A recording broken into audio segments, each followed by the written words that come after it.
Let's talk about the presidential scorecard, because, you know, Obamacare hasn't been repealed and replaced. It was one of the promises. The trade war with China is going on. It's hurting a lot of farmers in the Midwest. It's hurting consumers as their goods become more expensive. Hasn't been resolved. Hang on a second. See, this is the mainstream media's beauty. Let's take China for a second.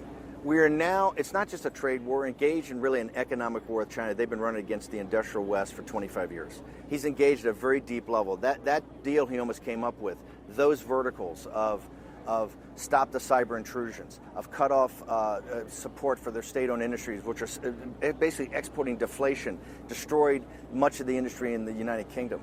That's what Trump's doing, and we're actually winning. The supply chain is coming back. China's growth is down, I think, now to 2.9%, the real number. This is not going to happen overnight, but it's been engaged. And even, you know, we're seeing where imports from China are dropping in the United States. We're starting to bring the supply chain back. This is a very complicated issue. It's not going to be solved overnight, but immediately you jump to the fact, oh, so consumer prices are going up, which they're not, okay? And the other fact is that he's already said he's going to take care of the farmers. Remember, the entire farmer situation with China, I think, is $20 or $25 billion.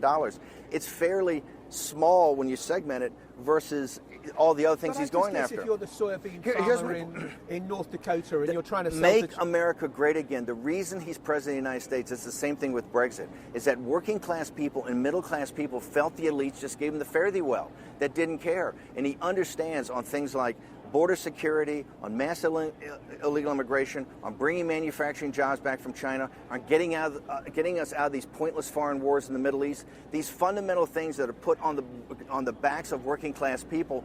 Trump spoke to them. Are any of those going to get accomplished in 2 or 3 years? No. But if you look at the process and how he's going for border security and starting to sort these problems out on our southern border, if you look at China, this China situation is going to take 10 or 15 years. But he started the process and engaged him in the heart of it. But don't you then put your finger on what is going to be the most difficult challenge for him in 2020? In 2016, he could run as the outsider, angry, painting a dystopian picture of America, the American carnage of the inauguration speech. Pretty good image. Did you write that line? The President of the United States wrote that. Yeah, right. Isn't it very difficult for him in 2020 when he's been the guy in charge?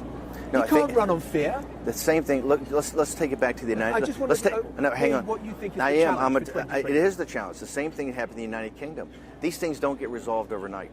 What he's going to position himself is that I've started the process. I need the second term to finish it. Okay. And here's, if you look at the verticals, okay, the America First foreign policy, where we're not putting the whole burden of the world on our shoulders, but we're sharing it with allies in NATO, in the Persian Gulf, in the South China Sea, up around the Northwest Pacific, around China. If you look at the change in American foreign policy, we're not looking for protectorates, we're looking for allies, number one. If you look at what he's doing in China and engaging now in this economic war they're running, if you look at the complexity of which we'll spend more time with you today about the border and border security and immigration, okay, if you take every one of these, he can make an articulate case. Here's what I promised you. Here's where we are, and here's where I'm going to go. More troops are being sent to the region as a safeguard. Do you worry that America could get sucked into something when the president had promised he would be taking troops I think out? The bigger picture for your audience in BBC, who is the audience that focuses on this, right now there's a very disturbing trend, and I think maybe even the preliminary to a major confrontation has started economically. Remember, war in the future will be cyber and economic, almost more than kinetic. And you're seeing China, Iran, Turkey, with North Korea, and now Russia, forming, I think, some sort of working group. The United States is already in quasi-economic war with these right now. The tariffs are essentially sanctions on China. We've sanctioned North Korea. We've sanctioned Iran, and are looking to our allies to help us with secondary sanctions. We've begun this kind of economic confrontation a little bit with Turkey. Turkey just bought the planes, the jets from Russia. Russia is doing joint combat exercises in the Pacific with China. You can see the control of the Eurasian landmass coming about, and there's a working partnership, and I've said this for years when people laughed at me, between China and Iran.